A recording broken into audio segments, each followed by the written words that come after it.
That was wonderful. I've never been so happy to be back in West Virginia than after hearing that story. One more round of applause for Chet Siegel. So, not yet. Hold on. So we never really had traditional spring breaks, really. Like, we were all, I guess the word is uncool.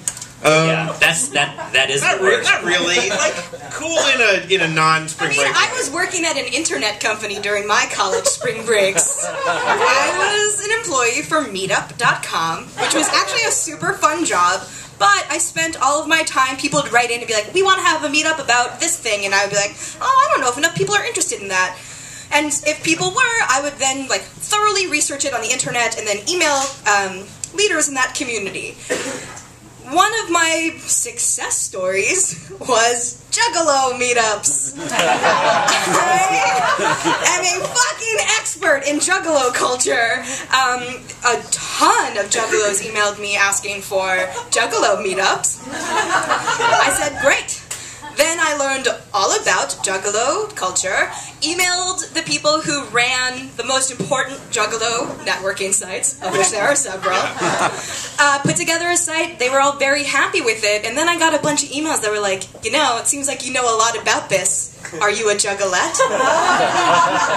And it's like, I'm not, but where does that line land? Given that I know this much about it, isn't this sort of like a blurry distinction? So I was very afraid that I had accidentally become a Juggalette over spring slippery break. slope. The only time Coded that in here has ever been realized. Yeah. Also, I didn't realize Juggalette was a real word.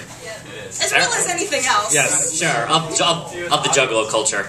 I spent my spring breaks going skiing in Colorado, which is literally the opposite of what MTV does, where you go to a warm climate. I would go to a cold climate and go skiing.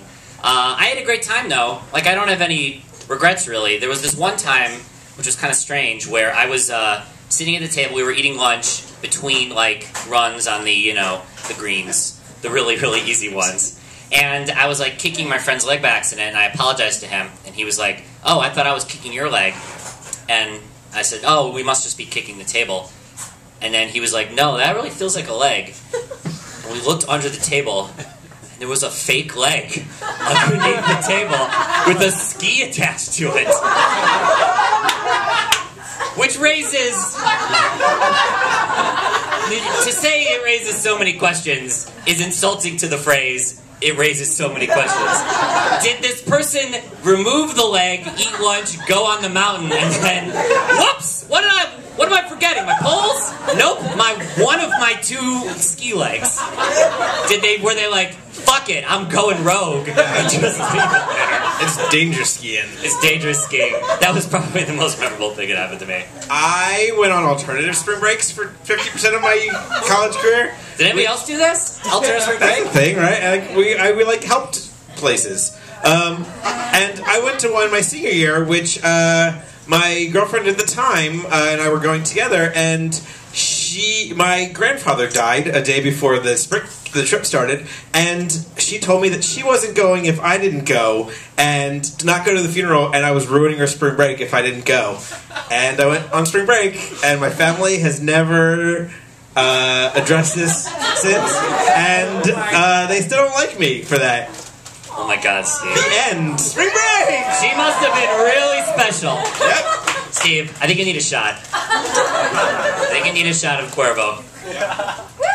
So, you guys want to join us for 1, 2, 3, woo again? Yeah. You guys are welcome to shoot along with us. It's a drinking game that we are playing ourselves with not telling you the rules. Sure. Ready? 1, 2, 3, woo!